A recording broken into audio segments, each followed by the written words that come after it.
This is the longest true horrifying story episode. This episode is worth the time. The story took place in Nador, Morocco in the year 2015. The story was submitted by Ilyas. Back in 2015, Ilyas was an 18-year-old Moroccan Muslim that lived in Norway. One night, Ilyas was back in Morocco visiting family, and he stayed up late watching a movie at home till 3 in the morning. The living room was very warm, so he got up to open the window for fresh air. As he was at the window, being at the 4th floor in that building, he looks down, and the street was dark and empty, but there was one man wearing black from head to toe with a hood covering his face. He wasn't sure why that man was outside at that time. He looked away, but then peeked one last time out of curiosity. When he looked at him again, the man had his hands on a building's wall. He was strangely just feeling the wall, and out of nowhere, the man vanishes through that wall. He rubbed his eyes in disbelief after what he just witnessed. Ilyas swears that there was no door in that spot. It was just physically impossible. He forgets about this after a while and then flies back to Norway. 6 months later, in Norway, Ilyas experiences his first ever sleep paralysis, which in Islam is known as Jathum. He vividly remembers having a conversation with a dark figure, and his mom also witnessed him speak in his sleep. He woke up after the paralysis with swollen feet and rashes all over his body. They rushed to the ER, and none of the doctors could diagnose what caused his body to react that way. He was finally discharged after treatment, but after that day, Ilyas was never the same person. He always acted differently. He was antisocial. He was distant from people. And his mom always told him that he needed ruqya. A few months later, they fly back to Morocco for the next holiday season. He was always against his mother's ruqya idea. However, he decided to fight his thoughts and do it. He had a cousin that was also suffering, and she visited a raqi in Morocco quite regularly. So they went together with both of their moms. When they reached, they sat down and waited for their session. Ilyas could hear the raqi in the other room, and he felt extremely uneasy and started to sweat. The Quran recitation, the ruqya, the sounds, made him not even want to look at that direction. He was angry. He went outside for a moment to gain back his senses until their turn finally reached. The raqi called them in and started. Ilyas's cousin immediately started reacting horribly when the Quran started. She was screaming so loud. Ilyas started losing senses throughout his entire body. He was sweating, he was unable to move, and he was shouting from fear. He does pray, and he does read Quran, but he was so confused as to why he was screaming. He felt like he was being tortured. The slightest pinch from the raqi felt like it was a knife stab. It was very powerful, and this is where he felt a jinn's presence inside of him. The following night was the most horrific night for Ilyas. For a whole week, the man was not able to sleep alone, and he would get mentally abused by these demons haunting him. Weeks go by. Ilyas started getting demonic thoughts of harming his own family. He hated everyone. When he would look at his own sister, her face would seem distorted to him. He knows these beings are playing with his head.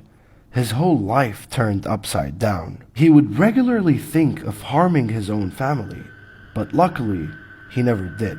A few months later, Ilyas was back in Norway, and life was back to normal. He was relieved that he was in a good state of mind and that the horror was over. At the time, he worked at a local grocery store. After a Christmas celebration at work, which he did not participate in, it was late at night. He was walking one of his colleagues back home from work. She was a young woman and she was scared to walk alone. After they reached outside her place, she asked him, "Where's that other girl that was with us?" "What girl?" Ilyas asked. "There was no one there. It was just you and I." She swore that there was another woman with black hair, pale skin, standing next to him the whole time, staring at Ilyas's colleague with anger. Even though this entity gave Ilyas a break, this jinn was still around, haunting everyone that has intentions towards Ilyas.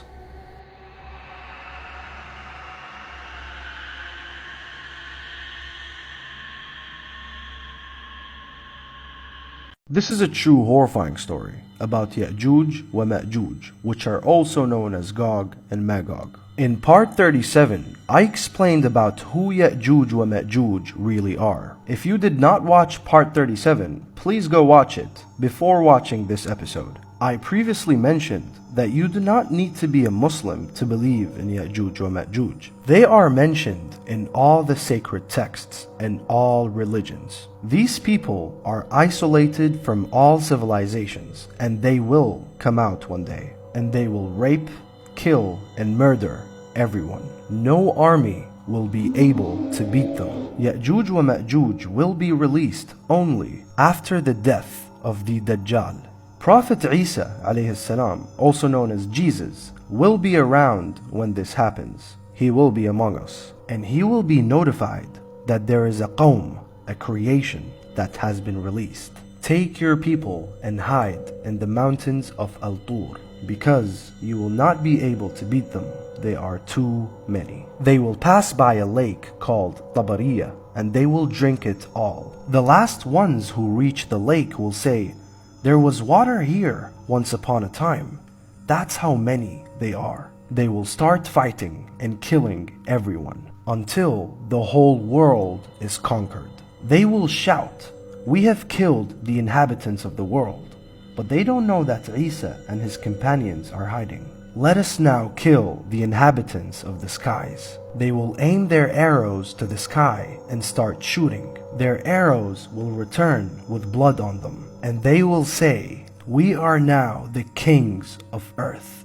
Isa and his companions will suffer from hunger. They are hiding in the mountains for God knows how long, until one day a worm disease will spread and kill Ya'juj wa Ma'juj. They will all die together instantly. One narration says, there will be so many carcasses of Ya'juj wa Ma'juj, nowhere you will walk on earth will not stench. God will send rain for days to clean the land, and then it will only be a matter of time till the day of judgment.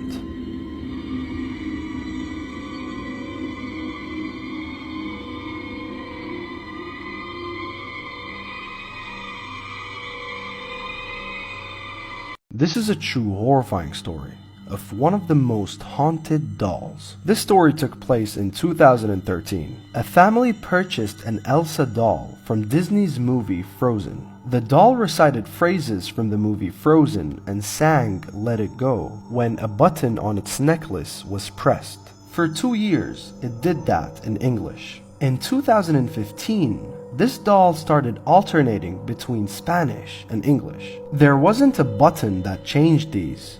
It was just random, as the mother stated. The mother says the doll would randomly speak and sing, even with its switch turned off. But the creepiest thing about this all is that this family owned this doll for more than 6 years and never changed its batteries. The family wasn't concerned at the time. They assumed that this was a programming glitch. In December of 2019, that's 6 years later, the daughters reached a point where they were afraid of the doll, as it caused disturbing noises randomly at night. The mother decided to throw the doll away. Weeks later, they found it inside a bench in their living room. The kids insisted that they didn't put it there. It was too deep inside the garbage for the children to reach in and bring it back. At that point, Elsa ceased to sing the English rendition of Let It Go, all together speaking only Spanish when pressed. The family decided to double bag this bizarre doll and place it at the bottom of the garbage, which then will get taken out on garbage day. The trash was taken. They went on a trip that day, but when they returned, Elsa too had to come back and was waiting in the backyard of their home. This is a real picture. They knew this was not a programming glitch. A jinn is using this doll as a tool to disturb this family. This is real footage of the doll returning for the second time after being thrown away twice. Dentro del castillo. Soy la princesa Elsa de Arby.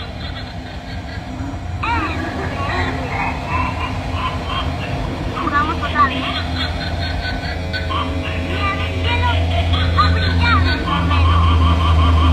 This is a true horrifying story that took place in Somalia in the year 1998. Adil, a young man from Somalia, worked in a goat farming business in Mogadishu, the capital of Somalia. One day, Adil had orders in the city of Barbara. He had to drive there to buy sheep and goats. Barbara is a very long drive from the capital. During the road trip, he had to find a place to stay for the night. He found an abandoned house, very cheap to rent because it had no electricity. He paid the taker to spend the night there. He took off to buy some cigarettes and dinner for himself, and he went back to this abandoned house. He had a candle with him for some light inside the house while having dinner. After dinner, Adil goes outside and starts his car. Late at night, he puts a cassette in the car, leaves the door open, and plays music. Cassettes were used in most cars back in the 90s for music. Outside the car, he lights up a cigarette and vibes to the music in pitch darkness. Time goes by, and suddenly the music stops out of nowhere. As he turns towards the car, the door of the car slams shut. He assumed it could have been the wind. He takes the cassette out, flips it, and puts it back inside. Right before lighting his next cigarette, the music stops again. As he turns towards the car, the door slams shut. At this point, whatever happened caught Adil's attention. He takes his torch, walks around, and starts reading his prayers. A few meters behind the house, he notices a woman covered from head to toe. He couldn't see clearly. The torch wasn't strong enough, but as he got closer, this being expands. It got bigger after every step he took. He runs towards the car. He tries to start the car, but the car won't start. He knew that this house is haunted. These were jinns. He is now stuck inside his car. He looks at the rear view mirror and he sees the same dark figure behind him. Adil is in a very bad situation. For 5 minutes straight, this figure did not move a muscle. A minute felt like an hour. His throat started drying out from fear, and there was nothing he can do. He stayed in his car, begging and praying to God till the sun came up. Hours go by. He opens his eyes, starts his car, and drives back to Mogadishu, leaving everything behind.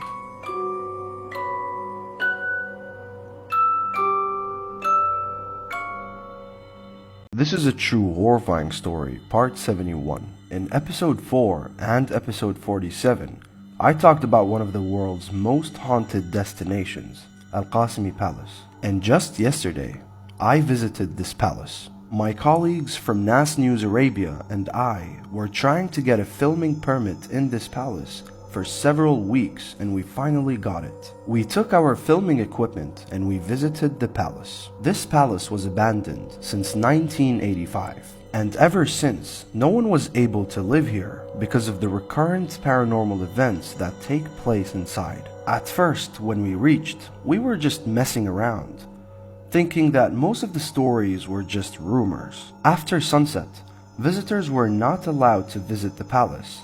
It was just us. And that's where things started taking a turn. While the guys were taking B-roll footage for the news coverage, I noticed a room. Something in the corner of my eye caught my attention. I felt like someone was sitting down, staring at me. I ignored the uneasy feeling I got, and we head upstairs and continued our work. We went inside a room, not touching anything at all. Carlo, my colleague, pulls a joke and says, "Jinns, you can come out now. Don't be shy." And I kid you not, this happens. Oh shit. Bro, this is not us, bro. Wallah al-azim ana... Unfortunately, I didn't get the shot of when it happened. A painting that was hung for more than 30 years falls down, almost injuring Carlo after what he said. We were asked to immediately leave the room and leave the portrait as it is. We went to another bedroom and we noticed a special antique painting. My team set up the equipment and started filming. I was using my phone, documenting my filming crew, until we experienced this. We're gonna take a facial over here. See?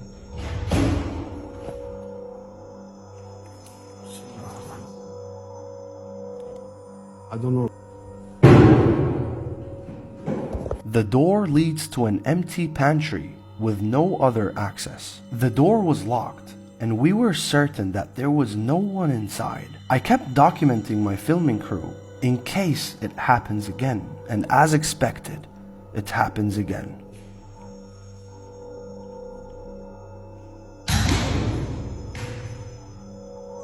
Bro.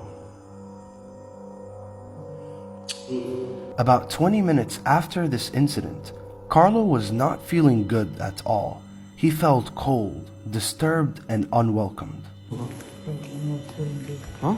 Let's go. What? I'm not feeling good. You're not feeling good? Yeah. Why? He was acting very strange. We took all our things and left the palace for good. For paranormal enthusiasts, I'd recommend visiting this palace during the day. Do not go at night. Al-Qasimi Palace is not a joke. This is a true horrifying story that took place in Pakistan. This story was submitted by Amna. In the early 2000s, a young Pakistani man worked in the Jinnah International Airport in Karachi. He would always ride his motorcycle to work and he only did night shifts. One night, he finished his duty, hopped on his bike, and started driving home. All the roads were empty as it was past midnight. As he was driving, he saw a woman sitting on the edge of the road, crying. He was hesitant to approach, but he felt bad and approached her anyways. He asks, "Is everything okay?" She says, "I forgot my way home. Can you take me?"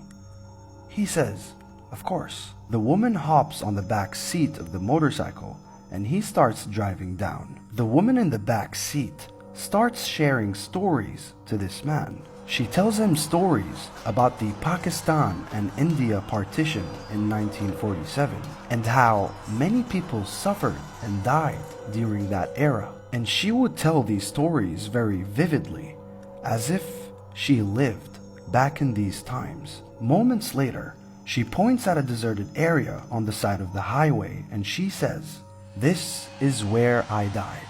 He looks at her hand as she points and he realizes that this isn't an ordinary human being. His spine shivers from fear. He jumps off his motorcycle at a very high speed. He starts running with his injured arms and legs. He looks behind to see if the woman is behind him, and there she was, standing still from a distance without a single scratch. He luckily sees a police car approaching and he loses his mind. He explains everything to the police officer while the woman still stands and stares at him from a distance. The second he gets inside the police car, the woman vanishes. What could this be?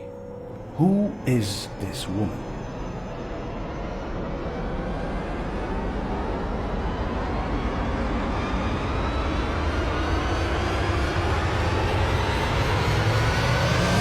This is a true horrifying story. Part 73. This story took place in Argentina in 2022. This is by far the creepiest incident that I have ever seen caught on tape. There's a security guard in a hospital working on a late night shift. The hospital was very quiet. No patients were coming in around that time. At 3 a.m. sharp, the automatic doors open up front as the security guard was sitting down. He gets up and greets the patient that came in. He grabs the registration papers from his desk and he walks up towards the patient to have them fill out the papers. As the security guard fills out the paper for the patient, he goes and he grabs a wheelchair. It seemed like the patient was in pain or maybe not able to walk. And then, as the patient sits down on the chair, he pushes the patient towards the examination rooms. But you see, there's a plot twist to all of this. There was no patient. The security guard was talking to someone that was not visible on camera. This is the CCTV footage of what happened in the hospital in Argentina. Look at the doors sliding open. He clearly sees someone before he gets up. He asks them for the information or the reason for their visit. He proceeds to tell them to come inside. And then he walks and grabs the wheelchair for them. What kind of being is this man speaking to? Could this possibly be a jinn? What do you guys think?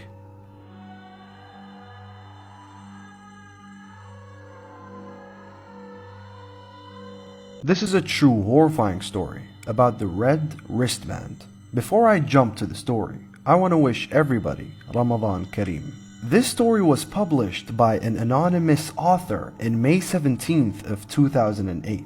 When we get admitted in a hospital, we are given this white wristband. It usually has our name on it, our birth date, our section, and sometimes the doctor's name. But there are other different colored wristbands. Blue, green, yellow, and sometimes pink. Different colors symbolize different things. For example, the red wristband, patients with allergies wear them. However, in some hospitals, they're only placed on dead people. Back in 2008, a forensic pathologist on a late night shift just finished examining a deceased woman. On his way down to the basement, he got in the elevator and there was one woman inside with him. As the elevator descended, he was chatting with this woman inside. She seemed friendly. The elevator stops midway and the gates open. An old woman was approaching the elevator and in a very rude manner, the doctor slams the close button so that the woman approaching does not come inside. The woman that was with the doctor in the elevator was shocked and she asked why he did not let the other woman in. The doctor said, "That was the woman I just operated on. She died during the procedure. Did you not see the red wristband that she was wearing?" The woman smiled and raised her arm. Something like this. This is a true horrifying story that took place in Ras Al Khaimah, the United Arab Emirates. This story was so mysterious that government authorities of Ras Al Khaimah had to get involved. In 2018, an Emirati named Adil Al-Zaabi was out with his friends all night. He was 22 back at the time. He was going out every single night. Comes back home very late in the morning and barely used to see his family. His mother calls him one night, worried about where he's been all these days. She tells him to come back home early.